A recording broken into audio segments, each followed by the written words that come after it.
ফিরে এলাম বিরতির পর। বিহারের মুখ্যমন্ত্রী শনিবারই কি পদত্যাগ করছেন? প্রশ্ন উঠেছে এই মুহূর্তে। বিহারের মুখ্যমন্ত্রী নীতিশ কুমার কি পদত্যাগ করছেন শনিবার?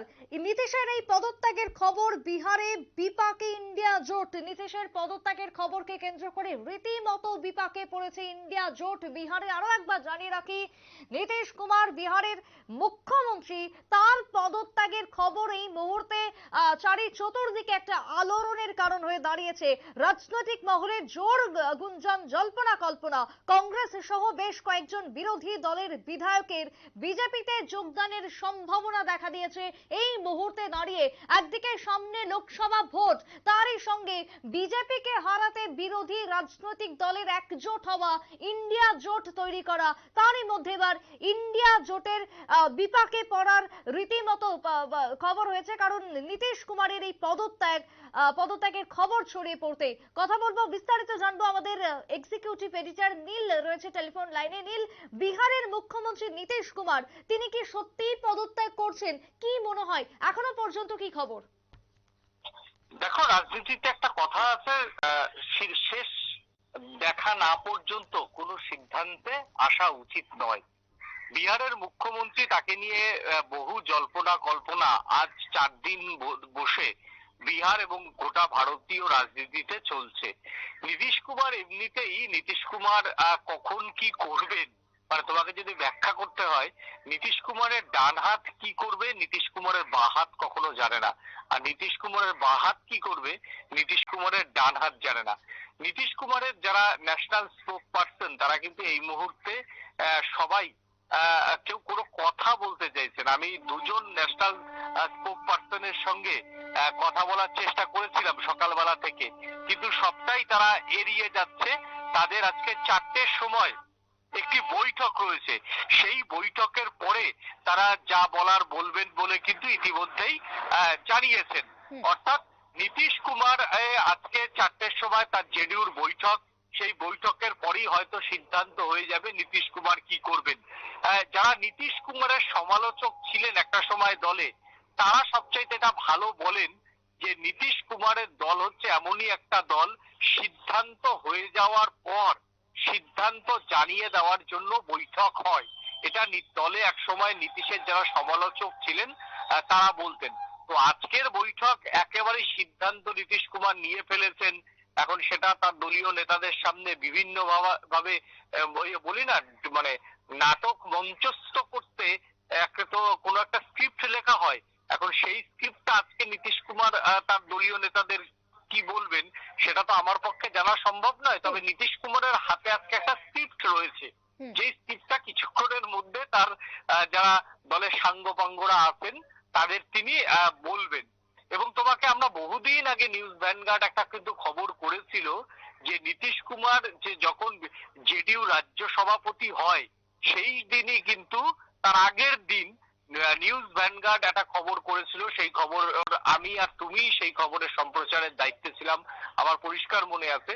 সেই সময় কিন্তু আমরা বলে দিয়েছিলাম যে লালন সিং, যিনি কট্টর মোদি বিরোধী বলে পরিচিত, সেই লালন সিংকে কিন্তু সরিয়ে দিচ্ছে নীতিশ কুমার, এবং রাজ্যসভা মানে সভাপতির যে দলের চেয়ার, সেই চেয়ারটা কিন্তু নীতিশ কুমার নিচ্ছে।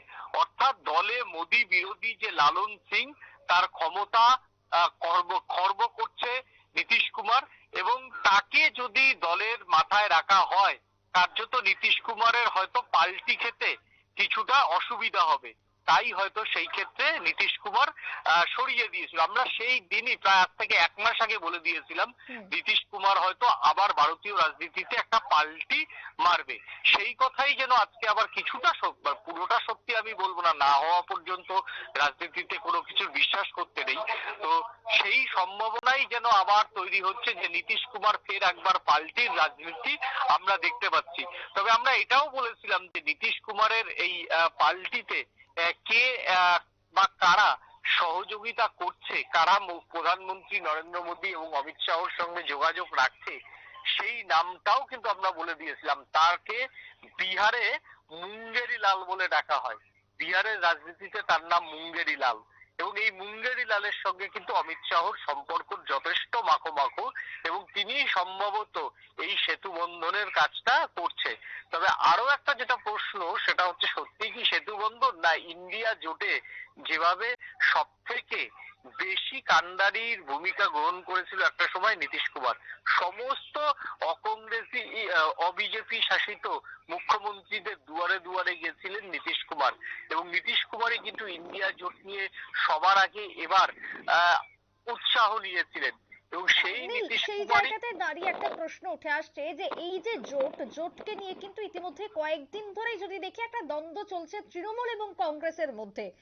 কারণ কি, বাংলার মুখ্যমন্ত্রী মমতা বন্দ্যোপাধ্যায় তার একলা চলার বার্তা উঠে এসেছে লোকসভা নির্বাচনে, এবং তারপরে কিন্তু একের পর এক আমরা দেখতে পাচ্ছি আম আদমি পার্টি থেকে শুরু করে এই যে বিহারের মুখ্যমন্ত্রীর কংগ্রেসের সঙ্গে একটা দূরত্ব বেড়েছে। তাহলে আগামী দিনে এই জোটের ক্ষেত্রে কতটা তার প্রভাব পড়তে পারে এই ঘটনাগুলো? দেখো, নীতিশ কুমার যদি আজকে সত্যি তিনি পদত্যাগ করেন, তাহলে আবার এই ইন্ডিয়া জোটের অস্তিত্ব কি আছে?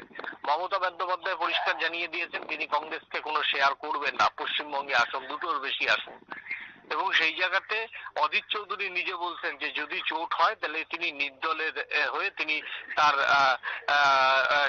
সাংসদ এলাকা থেকে তিনি লড়াই করবেন, তার লোকসভার আসন থেকে লড়াই করবেন। খোদ অধীর রঞ্জন চৌধুরী বলছেন, যিনি লোকসভার দলনেতা এবং পশ্চিমবঙ্গ প্রদেশ কংগ্রেসের সভাপতি। সেই জায়গাতে দাঁড়িয়ে আর ইন্ডিয়া জোটের আছেটা কি? এখনো কিছুটা অস্তিত্ব রয়েছে। তাদের একটু, যেহেতু এই মুহূর্তে তারা কোণঠাসা এবং রাজনীতিতে একেবারেই কোণঠাসা, সেই জায়গাতে চাইবে একটু সেটেলমেন্ট করে যদি কয়েকটা আসন বাড়িয়ে নেওয়া যায় বা ধরে রাখা যায়, সেই জন্য চাইবে। কিন্তু ইন্ডিয়া জোটের আজকের দিনে দাঁড়িয়ে কোথাও কোনো অস্তিত্ব আছে বলে তোমার মনে হয়? যে ইন্ডিয়া জোট তৈরি করার ব্যাপারে সবচেয়ে বেশি আগ্রহী বা পুরোধা ছিলেন, তার নাম নীতিশ কুমার। তিনি যদি ইন্ডিয়া জোটে না গিয়ে ফের এনডিএ জোটে আসেন, তাহলে এই ইন্ডিয়া জোট তো একটা হাসির খোরাক বলে আর কিছু হয় না। আর মমতা বন্দ্যোপাধ্যায়ের কথা বলছো, নীতিশ কুমার আর মমতা বন্দ্যোপাধ্যায়ের মধ্যেও পার্থক্য কিছু নেই। কারণ নীতিশ কুমার হয়তো রাজনীতিতে বেশিবার পাল্টি মেরেছেন, মমতা বন্দ্যোপাধ্যায় হয়তো কম। কিন্তু মমতা বন্দ্যোপাধ্যায় যে রাজনীতির এই যে মানে জলে তিনিও যে কোনো সময় পরিবর্তন করতে পারেন, সেটাও কিন্তু বহুবার তিনি এই রাজনীতি দেখিয়েছেন ভারতীয় রাজনীতিতে। সেই জায়গাতে দাঁড়িয়ে মমতা বন্দ্যোপাধ্যায়, নীতিশ কুমার, এদের জোট রাজনীতিতে মানুষের মধ্যে কিন্তু বিশ্বাসযোগ্যতা অনেক কম। সেই জায়গাতে দাঁড়িয়ে যদি আজকে কফিনের শেষ পেরেকটা নির্ভর করছে অনেকটাই নীতিশ কুমারের উপর। নীতিশ কুমার যদি সন্ধ্যের পর এনডিএ তে যোগ দিয়ে দেন, তাহলে ইন্ডিয়া জোট বলে আর কোনো অস্তিত্ব থাকবে না। সেই ক্ষেত্রে হয়তো বিহারে কংগ্রেস এবং আরজেডি তারা দুজনেই তাদের কিছু আসন বাঁচানোর জন্য এক হয়ে লড়তে পারে। কিন্তু বৃহত্তর স্বার্থের যে জোট, সেই বৃহত্তর স্বার্থের জোটের আর কোনো অস্তিত্ব রইল না।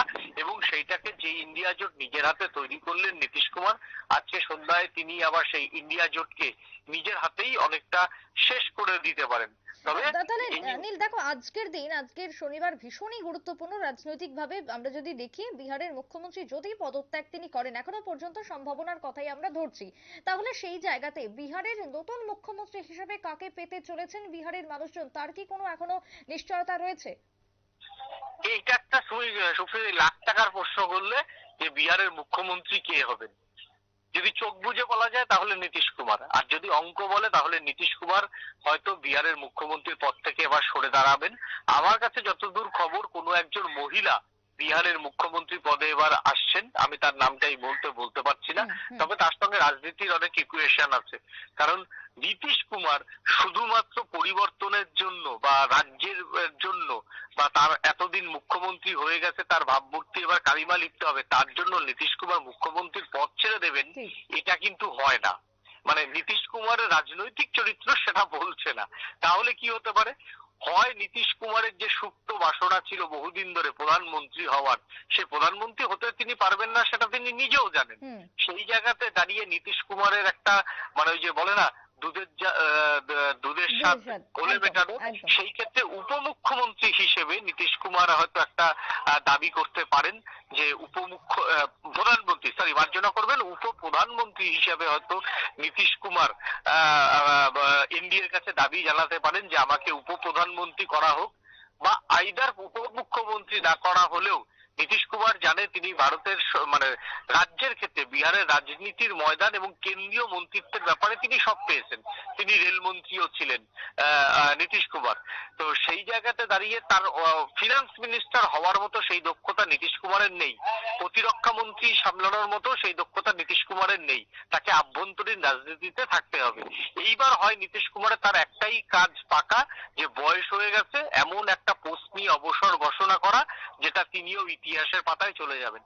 সেটা হচ্ছে অবশ্যই সুপ্রীতি প্রেসিডেন্ট। হয়তো প্রেসিডেন্ট পদে হয়তো তিনি বিজেপির সঙ্গে বার্গেনিং করতে পারেন যে আমি মুখ্যমন্ত্রীর পদ ছেড়ে দিচ্ছি, আমাকে প্রেসিডেন্ট করতে হবে, পরবর্তীকালে প্রেসিডেন্ট আমাকে প্রজেক্ট করতে হবে, অর্থাৎ ভারতের রাষ্ট্রপতি হিসেবে হয়তো তিনি রিটায়ারমেন্ট বসে তিনি প্রণব মুখার্জির মতো রিটায়ারমেন্ট করতে পারেন। এইরকমই কোনো একটা জিনিস নিয়ে হয়তো বিজেপির সঙ্গে এই মুহূর্তে বার্গেনিং করছে নীতিশ কুমার। একদম। বেশ, অনেক ধন্যবাদ নীল। কথা বলছিলাম আমাদের এক্সিকিউটিভ এডিটর নীলের সঙ্গে। এই মুহূর্তে দাঁড়িয়ে সবথেকে বড় খবর যে বিহারের মুখ্যমন্ত্রী নীতিশ কুমার তিনি পদত্যাগ করতে পারেন, এখনো পর্যন্ত সম্ভাবনার কথাই আমরা বলছি, কারণ শনিবার অর্থাৎ আজকের বিকেলে কি হয়, আদৌ নীতিশ কুমার পদত্যাগ করবেন কি না তার বিশেষ করে পক্ষ থেকে কি জানানো হচ্ছে সেদিকেই তাকিয়ে রয়েছে গোটা রাজনৈতিক মহল। তবে নীতিশ কুমারের পদত্যাগকে ঘিরে ইতিমধ্যে রাজনৈতিক মহলে জল্পনা কল্পনা একেবারে তুঙ্গে গিয়ে পৌঁছেছে এবং তারই সঙ্গে তিনি এনডিএ জোটের দিকেই বেশি ঝুঁকছেন সে কথাও একেবারে পরিষ্কার করে মনে করা হচ্ছে রাজনৈতিক মহলে। তবে কি হয় আজকের বিকেলে সেটাই এখন একমাত্র লক্ষণীয় বিষয়। ছোট্ট একটা বিরতির পর ফিরে আসছি, সঙ্গে থাকুন।